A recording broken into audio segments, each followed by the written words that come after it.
ये जो नेता है कि नीतीश जी को जो यह घबराहट है, नीतीश जी की यह जो छटपटाहट है, नीतीश जी की जो यह बौखलाहट है, नीतीश जी की जो यह थरथराहट है, यही तो भाजपा के आने की आहट है। पूरा विश्व आज गुरु मान रहा है और मोदी जी को पैर छू रहा है, तो ये देन क्या है? काम की पूजा होती है, आदमी की नहीं होती है।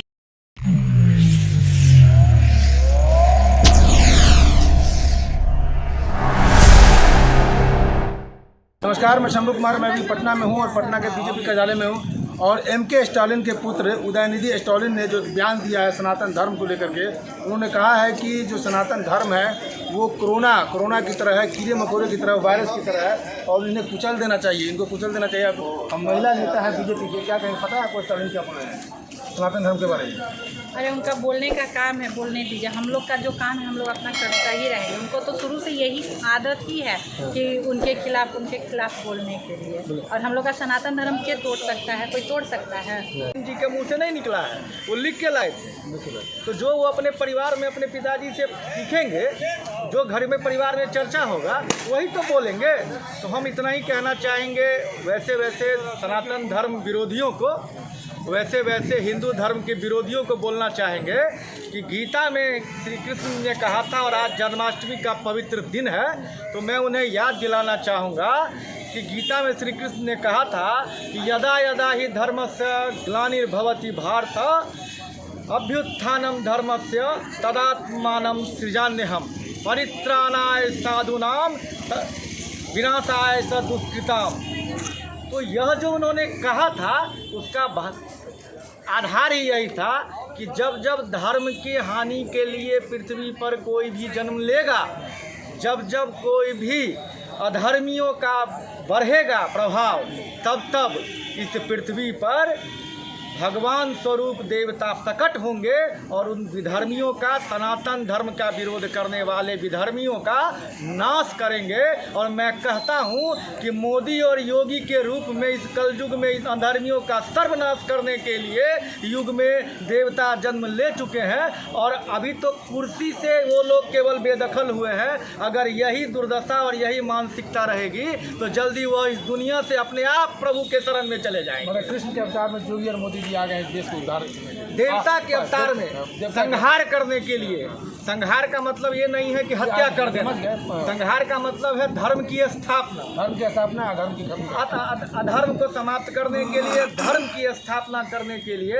आज हमारे देश के प्रधानमंत्री सीधे गंगा में जाते हैं और जलार्पण करते हैं, प्रभु श्री राम के दरबार में जाके साष्टांग प्रणाम करते हैं। प्रभु श्री राम का मंदिर भव्य और दिव्य रूप से बन के तैयार है। यहाँ पर कॉरिडोर बन के, उज्जैन महाकाल बन के तैयार है, बाबा विश्वनाथ का जो है सो बन के तैयार है। यह सनातन का स्वर्णिम युग है। तो जब स्वर्णिम युग आता है तब इसी प्रकार विधर्मियों को लगता है छटपटाहट, घबराहट, बौखलाहट में बोल रहे हैं। एक सवाल, लास्ट सवाल आपसे है, इतनी बड़ी बात बोलना बहुत बड़ी बात हो गई है जी। तो क्या बिहार में बीजेपी इस बात के लिए प्रोटेस्ट करेगी? बिहार में प्रोटेस्ट करेगी नहीं, प्रोटेस्ट कर रही है। और हम इसको बड़ी दूसरे तरफ से बोलना चाहेंगे कि हम युवा मोर्चा के कार्यकर्ता हैं। कुछ ही दिनों पहले हम लोगों ने डंडा खाया है सड़कों पर, डंडा खाया है। और हम युवा मोर्चा के कार्यकर्ताओं को भाजपा का डंडा कहा जाता है। तो जो डंडा कहा जाता है, उन्होंने डंडा खाया है, तो वो अब इस डंडा का ताकत दिखाएंगे। और हम ये बिहार के इन लोगों को यह कहना चाहेंगे, जो नेता है, कि नीतीश जी को जो यह घबराहट है, नीतीश जी की यह जो छटपटाहट है, नीतीश जी की जो यह बौखलाहट है, नीतीश जी की जो यह थरथराहट है, यही तो भाजपा के आने की आहट है। यही तो नया है। हमारी सनातन जो है हमारी नई है। हमारा भारत देश एकदम विख्यात है सब पूरे विश्व। लेकिन वो इतना बड़ा बयान दिए कि बड़े अधिकारी, रिटायर्ड जज, मतलब IAS ऑफिसर, सब लोग जो रिटायर्ड IAS हो, कम से कम 163 लोग जो भारत के सबसे गणमान्य लोग हैं, उन लोगों ने उनके ऊपर दायर किया। यहाँ तक कि चीफ जस्टिस, जो रिटायर्ड चीफ जस्टिस हैं, उन्होंने भी चंद्रचूड़ सिंह को एक पत्र लिखा है कि इनके ऊपर न्यायालय की तरफ से कार्रवाई की जाए। हाँ, तो सही बात है।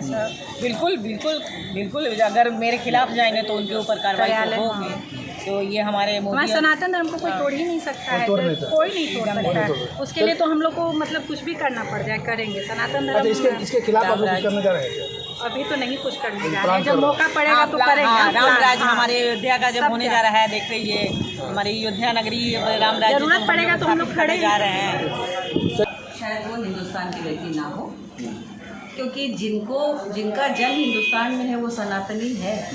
और आज के समय में जितने छोटे बच्चे से पूछेंगे वो बताएंगे हम सनातनी हैं, क्योंकि हिंदू जो राष्ट्र है कोई आज का दिया हुआ नहीं। और वर्षों से जो है ये जो एक छोटे से बच्चे में क्यों हम लोग तिलक लगाते हैं, क्यों हम लोग पूजा करते हैं, ये सारा चीज़ है जो आज ये लोग जो बोल के स्वार्थी हो गए हैं। इतना मतलब भ्रष्ट इन लोगों का बुद्धि हो गया है कि अपने स्वार्थ के लिए अपने धर्म को ये लोग नीचा करते हैं, अपने भारत को जो है उसका मान सम्मान ये सब बोल के गिराते हैं। इससे भारत का हिंदुस्तान का कुछ नहीं होने वाला है।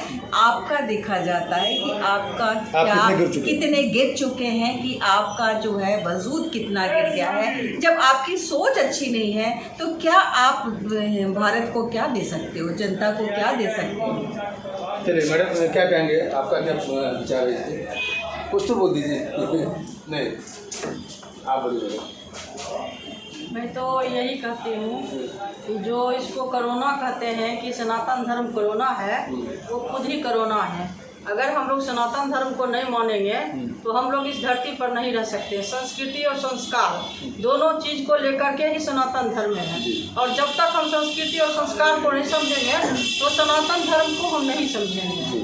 वो जो कहते हैं कोरोना है तो इसका मतलब है कि सनातन धर्म का वो पढ़ ले एक बार कि सनातन धर्म क्या होता है और क्या चीज़ है, तब उनको सच्चाई पता चलेगा कि सनातन धर्म पता नहीं वो यहाँ के हैं या नहीं है। वो खुद ही लग रहा है कि पाकिस्तानी है, तो इंडिया के हैं तो क्रिश्चियन है, तो इसीलिए हम लोग का धर्म का विरोध कर रहे हैं। हम लोग तो किसी धर्म का विरोध ना करते हैं, ना क्रिश्चियन हो या हम लोग का मुस्लिम हो, हम लोग किसी का विरोध नहीं करते हैं। हम लोग नहीं बोलते हैं, लेकिन वो अगर बोलते हैं तो उन पे हम लोग भारत ही ऐसा देश है जो सभी धर्म के लोगों को जोड़ के चलता है, और पूरा विश्व आज गुरु मान रहा है और मोदी जी को पैर छू रहा है। तो ये देन क्या है? काम की पूजा होती है, आदमी की नहीं होती है। आप अच्छा काम कर रहे हो, दिख रहा है कि हमारा भारत कहाँ से कहाँ निकल रहा है। तो ये सब तो ऐसे आएंगे और ऐसे जाएंगे। ये चुटकी में भगा दिए सबको। आप क्या कहेंगे? सही बात है।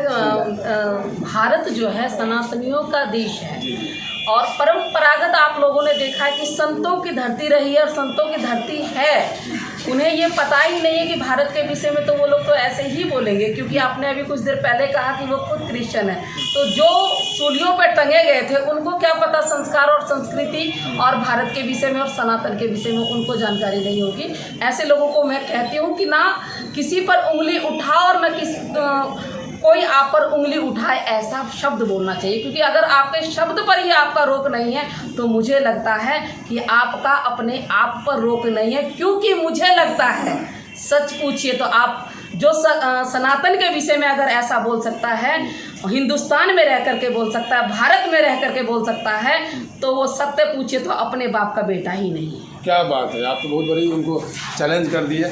चलिए, ये महिला नेत्री हैं, बीजेपी कार्यालय में है। हम कोशिश करते हैं कुछ पुरुष नेता से बात करने के लिए। देखिए, जिसने भी सनातन को धर्म के बारे में बोला है या समाप्त करने की सपना भी देखा है, वो खुद समाप्त हो गए हैं। यह इतिहास गवाह है।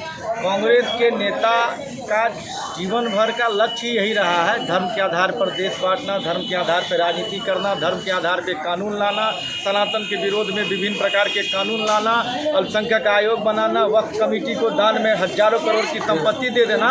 और अभी जो इंडिया गठबंधन बना है उनके मानसिक रूप से एकमात्र जड़ है, और वो है केवल और केवल हिंदू और सनातन धर्म का विरोध, जो गलती से स्टालिन जी के मुँह से नहीं निकला है। वो लिख के भाजपा ने किया, भाजपा यही भाजपा की आने की आहट है। इन्होंने पुरजोर विरोध किया। स्टालिन जो बोले थे कि सनातन धर्म जो है कीड़े मकोड़े की तरह है, वायरस की तरह है, उसे खत्म कर देना चाहिए, और बीजेपी पुरजोर विरोध कर रही है। मैं शंभू कुमार, कैमरा जर्नलिस्ट राजेश के साथ, पटना। अगर मैं चैनल को लाइक और सब्सक्राइब नहीं किया तो लाइक और सब्सक्राइब करें।